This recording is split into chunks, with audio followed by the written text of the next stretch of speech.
नमस्कार, मैं हूं शिखा धारीवाल और आज हमारे इस खास शो में न्यूज़ 18 नेटवर्क पर एक बहुत ही खास गेस्ट है हमारे साथ, स्वरा भास्कर, जो इन दिनों फिल्म वीर दी वेडिंग में अपने बोल्ड अवतार को लेकर जमकर तारीफें बटोर रही हैं। तो आइए स्वागत करते हैं स्वरा भास्कर का। स्वरा, बहुत बहुत स्वागत है आपका न्यूज़ 18 नेटवर्क पर। शुक्रिया। सबसे पहले तो ये बताइए कि बहुत सारी तारीफें तो आपने बटोर ली हैं और कितनी तारीफें और चाहिए? आई थिंक कि तारीफों का ये होता है कि कभी भी काफ़ी नहीं पड़ते, बट मुझे लगता है कि मैं बहुत शुक्रगुजार हूँ कि जो वीर दी वेडिंग में मेरा जो रोल है उसे इतना सराहा गया, इतनी प्रशंसा मिली। साक्षी मेरे लिए बहुत एक हटकर किरदार था। मैंने ऐसा अपने करियर में पहले कभी नहीं किया। मैं काफ़ी नर्वस थी साक्षी को जब एक्सेप्ट किया मैंने उस रोल को। सो हाँ, अब ऐसे अब मेरे को सबसे बड़ा डर था कि क्या मुझसे हो पाएगा, क्योंकि आज तक मैंने बहुत ज़मीनी किरदार किए हैं, हमेशा बहुत देसी अवतार में एक कामगार वर्ग या एक निचले मध्य वर्ग के किरदार करे हैं। तो मुझे लग रहा था कि मैं अमीर बन पाऊंगी कि नहीं, लाइक हो पाएगा मुझसे। सो आई थिंक वो मेरे को बहुत ऐसे रिलीफ की फीलिंग हुई कि चलो निकल गया। लेकिन साक्षी का एटीट्यूड भी बहुत ही बिंदास था और उसकी स्टाइलिंग भी लाजवाब थी। आई मीन स्टाइलिंग तो बिल्कुल उसका 100% जो प्रशंसा है और क्रेडिट है वो रिया कपूर को जाना चाहिए, जिन्होंने फिल्म को प्रोड्यूस ही नहीं स्टाइल भी किया। इसलिए हम सब इतने कमाल के लग रहे हैं और इतनी इंटरेस्टिंग, नॉट जस्ट कमाल बट आई थिंक कि हर किरदार का अपना एक पर्टिकुलर लुक है। सो वो बहुत आई थिंक वो डेफिनेटली रिया का कम्प्लीटली स्टाइलिंग तो रिया का ए गेम है।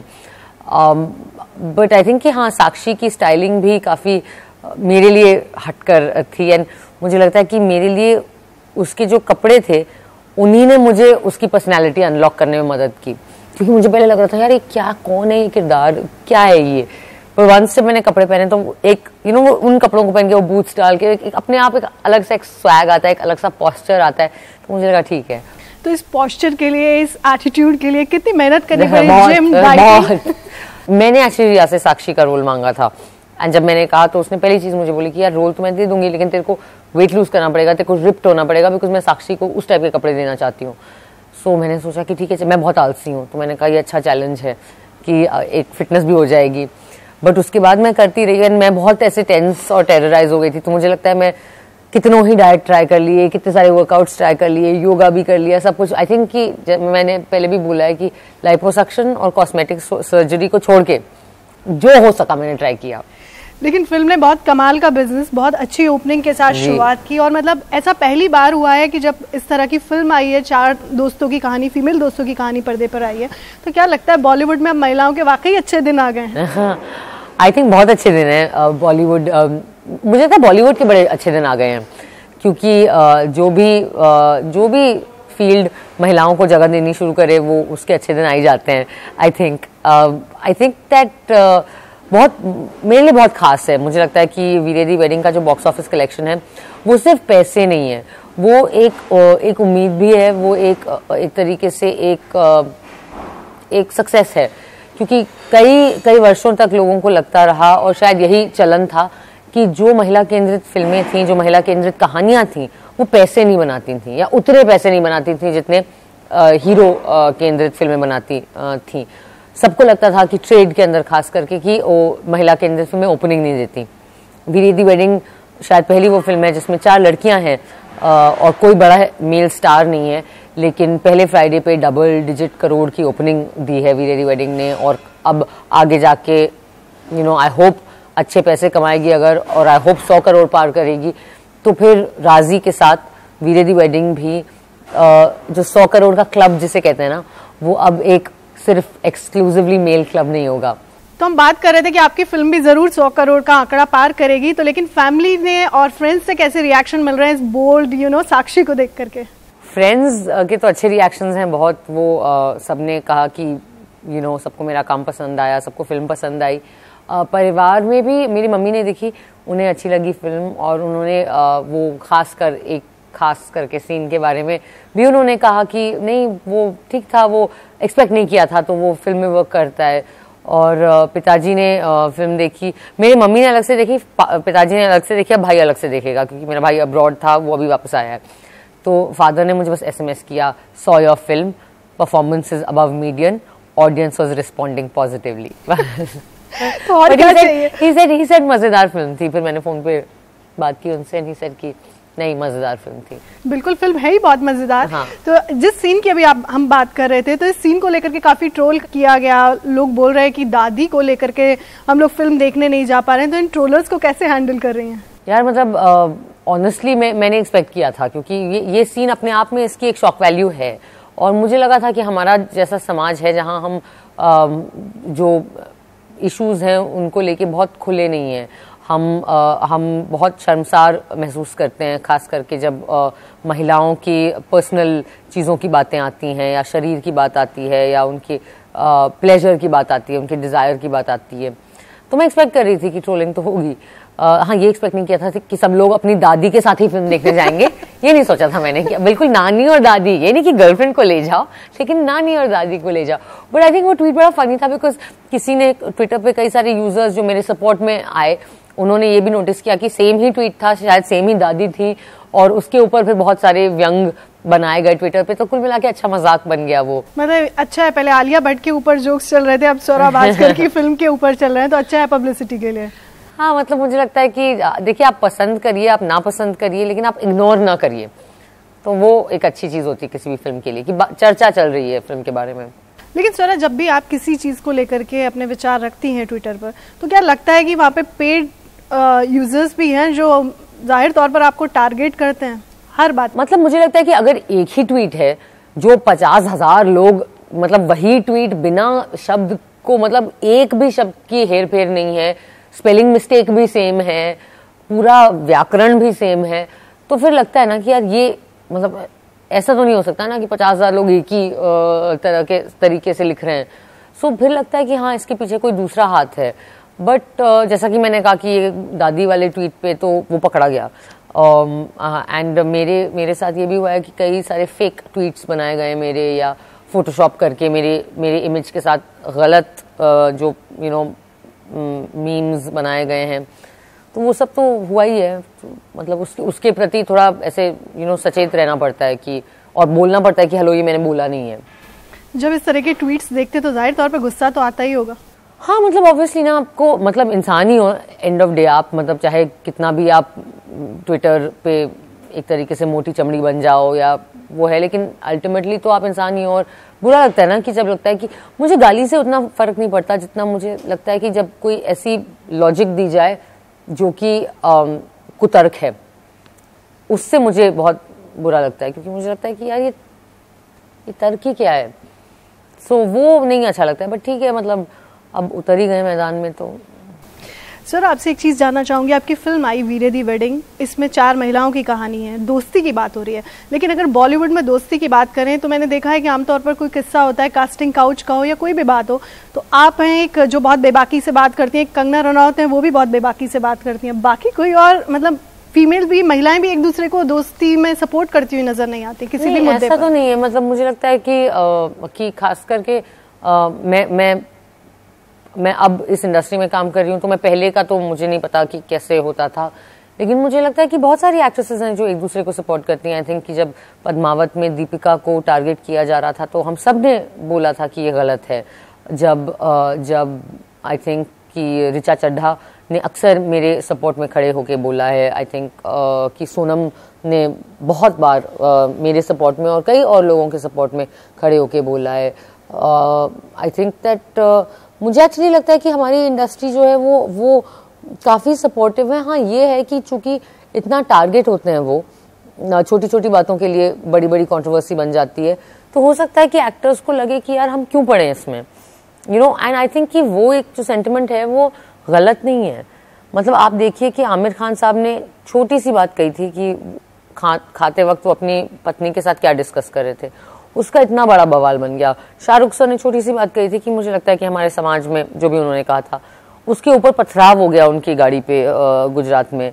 सो करण जौहर को मतलब माफ़ी मांगनी पड़ी अपने फिल्म में पाकिस्तानी एक्टर को लेने के लिए। सो आई थिंक कि जब संजय सर और पद्मावत का तो किस्सा देखा ही है, तो जब इस किस्म की टारगेटिंग होती है बॉलीवुड की, तो मतलब आप कैसे उन्हें दोषी ठहरा सकते हैं कि वो सेफ रहना चाहते हैं और चुप रहना चाहते हैं। हमने ये समाज पैदा कर दिया ना जहाँ चुप्पी इनकरेज होती है या जहाँ चुप्पी समझदारी है। सर, दिल्ली से आप हैं, आमतौर पर लोग बोलते हैं कि दिल्ली महिलाओं के मामले में, सेफ्टी के मामले में सेफ नहीं है, लेकिन अब दिल्ली में ही नहीं बल्कि देश के हर कोने से देखा जाए तो हर महीने कई खबरें आती हैं महिलाओं की सेफ्टी से जुड़ी हुई, कुछ ना कुछ क्राइम।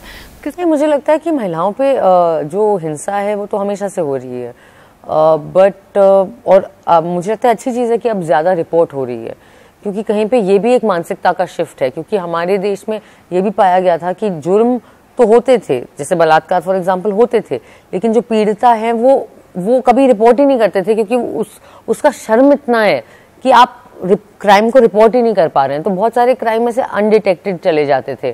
तो आई थिंक कि एक तो कि क्राइम्स रिपोर्ट हो रहे हैं, वो अपने आप में एक्चुअली एक अच्छी बात है, होना चाहिए। बट ऑब्वियसली वो जो नंबर्स देख के फिर आपको लगता है कि यार क्या समाज है, हम क्या हो रहा है। तो मुझे लगता है कि हिंसा जो औरतों के खिलाफ है उसको हर लेवल पे आपको टैकल करना पड़ेगा, उसको आपको कानून के लेवल पे टैकल करना पड़ेगा, उसको आपको पुलिस के लेवल पे टैकल करना पड़ेगा, उसको आपको पार्लियामेंट के लेवल पे, लॉज के लेवल पे टैकल करना पड़ेगा, और उसको आपको मानसिकता और शिक्षा के लेवल पे टैकल करना पड़ेगा। आपको बच्चों को मतलब स्कूल से, प्राइमरी स्कूल से हमें हमारे लड़के और लड़कियों दोनों को जेंडर सेंसिटिव बनाना पड़ेगा। जो लिंग से रिलेटेड हिंसा है उसके प्रति सेंसिटिव करना पड़ेगा, एजुकेट करना पड़ेगा। मतलब हम तो ऐसे जगह पे है ना कि जहाँ पे एक ये मेंटालिटी भी है मतलब औरतों में कि हाँ मारते हैं पर प्यार भी करते हैं। तो ये तो मानसिकता है ना, ये तो औरतों की मानसिकता बदलनी पड़ेगी ना। तो आई थिंक कि इसलिए वो जो लड़ाई है वो उसके कई पहलू हैं। चलिए, ये तो औरतों की सेफ्टी की बात हम कर रहे थे, आपसे जानना चाहेंगे कि पेट्रोल के प्राइस इतना बढ़ गए, फ्यूल प्राइस इतना बढ़ता जा रहा है, क्या सितारों को भी इससे फर्क पड़ता है? स्वरा भास्कर की जिंदगी में भी फर्क पड़ता है कि पेट्रोल बढ़ गया? मैं तो सारे टाइम बिल्स ही भरते रहती हूँ, और तो हाँ मतलब आई थिंक ऑफ कोर्स कि सब लोग जो राइजिंग प्राइसेस हैं उससे सब लोग अफेक्टेड रहते हैं। बट बाकी मैं इकोनॉमिक्स में फेल हुई थी क्लास 11 में, तो मैं कतई कभी भी इकोनॉमिक मुद्दों पे कोई टिप्पणी नहीं देना चाहती, बिकॉज मुझे कुछ पता ही नहीं है इकोनॉमिक्स के बारे में।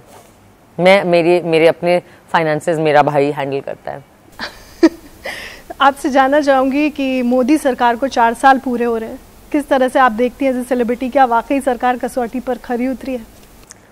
देखिए, मुझे लगता है कि एक डेमोक्रेटिक प्रोसेस है और इलेक्शंस होते हैं, इलेक्शंस फ्री और फेयर होने चाहिए, और मतलब हर 5 साल पे या तो सरकार बदलती है या वही सरकार रहती है।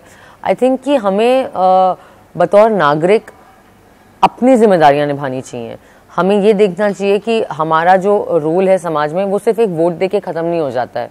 हमें जागरूक रहना चाहिए, हमें सचेत रहना चाहिए कि जो सरकार है, कोई भी किसी भी पार्टी की सरकार है, वो क्या कर रही है, वो उसके प्रति हमें जागरूक रहना चाहिए। ये नहीं कि आपने वोट दिया, घर आके रियलिटी टीवी देखना शुरू कर दिया।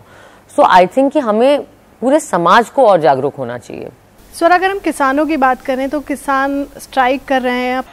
आई थिंक कि हमारे देश में एग्रीकल्चरल क्राइसिस जो है वो तो काफ़ी डीपन कर रहा है। अगेन, मैं कतई इस मुद्दे पे एक्सपर्ट नहीं हूँ, लेकिन मुझे बहुत बेसिक लेवल पे ये लगता है कि जो लोग हमारे डाइनिंग टेबल पे खाना रखने के लिए जिम्मेदार हैं, उनके प्रति हमें भी जिम्मेदार होना चाहिए। सो अगर किसान डिस्ट्रेस में हैं, जो कि वो कई सालों से लग रहे हैं, मतलब ये अभी की बात नहीं है, ये पिछले 10-15 सालों से फार्मर सुसाइड का मुद्दा भारत में एक बहुत बड़ा मुद्दा है, तो उसको लेकर हमें कुछ डेफिनेटली करना चाहिए। आई थिंक दैट कोई भी समाज अपने जो बेसिक जो फूड प्रोडक्शन करते हैं उनको इग्नोर करके आगे नहीं बढ़ सकता है। वो फिर असली मायने में विकास नहीं होगा। स्वरा, ये आपके फैंस ने सवाल हमसे बोला आपसे पूछने के लिए, तो थोड़ा फनी वे में, स्वरा मॉर्निंग में कितने बजे स्वरा की मॉर्निंग होती है, कितने बजे सो के उठती है? स्वरा को मॉर्निंग आफ्टरनून का जो डिफरेंस है वो थोड़ा उसके दिमाग में ब्लर है। मेरे बहुत बुरे स्लीपिंग हैबिट्स हैं। मैं सुबह अगर मैं शूट नहीं कर रही तो मैं सुबह 4-5 बजे सोती हूँ और मैं 12 बजे उठती हूँ। मैंने सबको बोला हुआ है जो मेरी टीम में है कि मुझे 12 बजे से पहले फोन मत करो, मैं उठाती नहीं हूँ। अच्छा, अगर शूट कर रहे होते आपको पता होगा अगर शूट कर रही होती है तो जल्दी नहीं, अगर शूट कर रहे होते हैं फिर तो कॉल टाइम के हिसाब से पहुंचना पड़ता है। अगर सुबह 7 बजे का कॉल टाइम है तो 5:30 तक तो उठना ही पड़ता है। उसमें भी अगर सोनम जैसी दोस्त हो तो उठने में मदद करती है। हाँ, सोनम तो प्रेम रतन में मुझे उठाती थी, हम लोग साथ में रह रहे थे करजत में, तो वो तो मुझे उठा देती थी। सोनम टाइम की बड़ी पक्की है। मम्मी की डांट पड़ती है आज भी? हाँ बिल्कुल। किन किन बातों पे मम्मी? रोज एक नया इशू। अभी खा के आ रही हूँ, अब आजकल चल रहा है हेल्थ, क्योंकि मैं थोड़ी बीमार पड़ रही हूँ और मेरी कमर वमर टूट गई है, और तो मेरी मम्मी, और मैं दवाइयाँ खाती नहीं टाइम से, वो मेरे को दवाई खिलाने का प्रोजेक्ट एक कम्युनिटी प्रोजेक्ट है, उसमें सब इन्वॉल्व हैं, संजीव जी भी इन्वॉल्व हैं, भास्कर भी इन्वॉल्व है, शिल्पी इन्वॉल्व है, घर पे 2-3 लोग इन्वॉल्व हैं, मम्मी पापा दिल्ली से फोन करके याद दिलाते हैं, तो इट्स लाइक। तो उसके बाद दवाइयाँ खा लेती हैं टाइम से? ऐसे बहुत जद्दोजहद करके खाती हूँ मैं, मुझे बहुत गंदा लगता है दवाइयाँ खाना, वो पिल्स जैसे पॉप करना, उल्टी आती है। आपके फैंस आजकल आपको ट्विटर क्वीन के नाम से बुलाते हैं, तो ट्विटर पर कब एक्टिव होती हैं आप? रात में, जब नींद नहीं आ रही होती। आपके ट्वीट्स को लेकर के फैमिली को डर लगता है कभी? मेरे फादर ने गूगल अलर्ट लगा दिया मेरे ऊपर, तो अब कुछ भी अगर मैं कहती हूँ तो उनके फोन में मैसेज आ जाता है, और कभी कभी सुबह मॉर्निंग में मैं उठती हूँ, पापा से SMS आया हुआ था, आज इंडिया में ये हुआ, प्लीज ट्वीट मत करना। तो आप मानते हैं, उसको फॉलो करती है पापा की हिदायत? करती हूँ कभी कभी। मुंबई की बारिश की सबसे अच्छी बात क्या लगती है? मुझे लगता है पूरी दुनिया में बारिश की सबसे अच्छी बात है कि पकौड़े खाने को मिलते हैं, चाय पकौड़े। मुंबई की बारिश से कुछ प्रॉब्लम होती है? मैं जितनी लेट ऑलरेडी हो रही होती हूँ, उसमें 10-15 मिनट और लेट हो जाती हूँ, ट्रैफिक। स्वरा ने अब तक कितने लोगों का दिल तोड़ा है? ओह गॉड, ये मैं आंसर नहीं कर सकती। ये मैं ऑन कैमरा गिन के ये मैं वो प्रोसेस नहीं करना चाहती। नहीं, लेकिन बुरी चीज है, कोई दिल तोड़ना कोई अच्छी बात थोड़ी ना है। बॉलीवुड में आपका क्रश कौन है? शाहरुख खान, बचपन से। टीनेज में कोई और था? अक्षय कुमार। तो अब कौन है आपका क्रश? अभी अक्षय सर और ट्विंकल मेरे कपल क्रश हो गए, और शाहरुख सर मेरे इटर्नल क्रश हैं। मतलब अभी भी ऐसा है कि स्वरा के बेडरूम में या घर में किसी के पोस्टर्स इस तरह से लगे हुए मिलते हैं बॉलीवुड क्रश? अभी सिर्फ मेरी फैमिली के फोटोग्राफ्स हैं मेरे बेडरूम में। रियल लाइफ में जब आप शादी करेंगी तो किसकी जैसी होंगी? मतलब बोल्ड लाइक साक्षी या फिर लिटिल संस्कारी? भाई साक्षी का तो डिवोर्स हो गया था, मतलब रियल लाइफ में शादी करके कोई साक्षी क्यों बनेगा?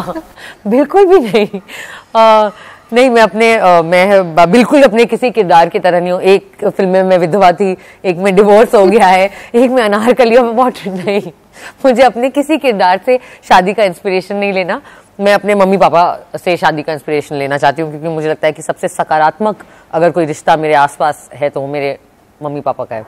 तो शादी कब कर रही हैं स्वरा? मुझे बिल्कुल भी नहीं पता। चलिए, थैंक यू सो मच हमसे बात करने के लिए। Thank you Shikha, thank you.